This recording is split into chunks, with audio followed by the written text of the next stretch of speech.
ఏపీలో జరిగే 2024 సాధారణ ఎన్నికలే లక్ష్యంగా జనసేన అధినేత పవన్ కళ్యాణ్ వ్యూహాలకు పదును పెట్టారు. ఎన్నికలకు ఏ విధంగా వెళ్లాలి, వైసీపీని దెబ్బకొట్టే విధానాలేంటి అన్న అంశాలపై జన సైనికులకు వేదికపైనే స్పష్టమైన సంకేతాలిస్తున్నారు.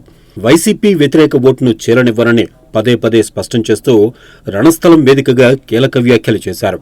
దీంతో CM Jagan and co batch కు నిద్ర పట్టడం లేదు.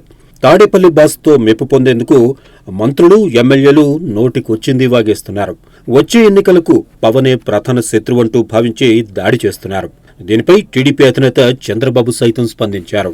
శ్రీకాకుళం జిల్లా రణస్థలం వేదికగా జరిగిన యువశక్తి కార్యక్రమంలో జనసేన అధినేత పవన్ కళ్యాణ్ కీలక వ్యాఖ్యలు చేశారు. వైసీపీ ప్రభుత్వ విధానాలపై విరుచుకుపడ్డారు. రాష్ట్రంలో దోపిడీకి గురవుతున్న ల్యాండ్, శాండ్ లెక్కరపై తన మార్కు మాటలతో వైసీపీకి దడ పుట్టించారు. వైసీపీ సర్కార్పై యుద్ధ బేరును మోగించారు.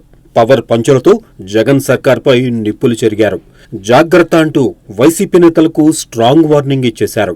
వారాహితో వస్తున్న ఆపేదెవరో చూస్తా అంటూ సమర శంఖాన్ని పూరించారు పవన్ కళ్యాణ్.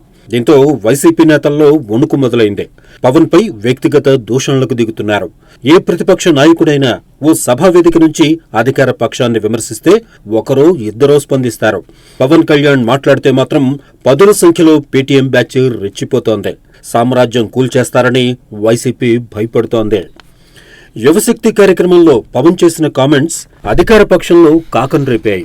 3 ముక్కలాటతో పబ్బం గడుపుతున్న జగన్ కు ఉత్తరాంధ్ర నుంచే గట్టిగా ఇచ్చిపడేశారు పవన్. ఆ ప్రాంతవాసులు ఇలాంటి దోపిడీ నాయకులకు వచ్చే ఎన్నికల్లో స్పష్టమైన తీర్పునిస్తారని సిగ్నల్ ఇచ్చారు. పొత్తులపైన కూడా క్లారిటీ ఇవ్వడంతో పాత పాటను పాడుతున్నారు మంత్రులు. ప్యాకేజీ స్టార్ అంటున్నారు.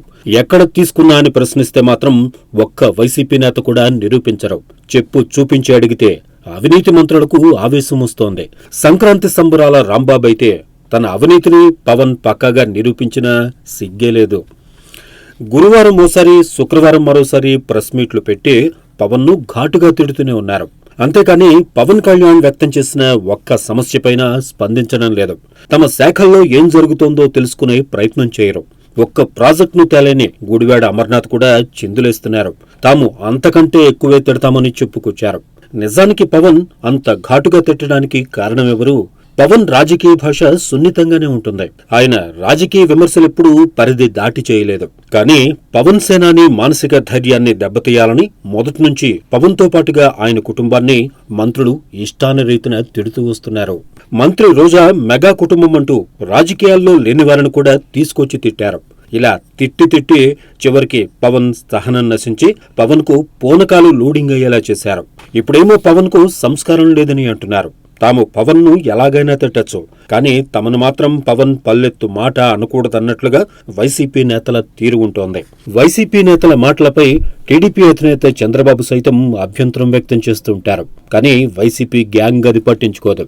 తాజాగా పవన్ పై మాట్లాడిన మంత్రులు, ఎమ్మెల్యేలపై చంద్రబాబు ఆగ్రహం వ్యక్తం చేశారు. ఎందుకు పవన్ ను తిడుతున్నారని ప్రశ్నించారు. పవన్ కళ్యాణ్ ను తిడుతున్న మంత్రులు ఒక్కసారి తమ అవినీతి, చిల్లర మాటలపై ఆత్మ పరిశీలన చేసుకుంటే హుందా రాజకీయాలు చేయవచ్చని ప్రజలు హితవు పలుకుతున్నారు.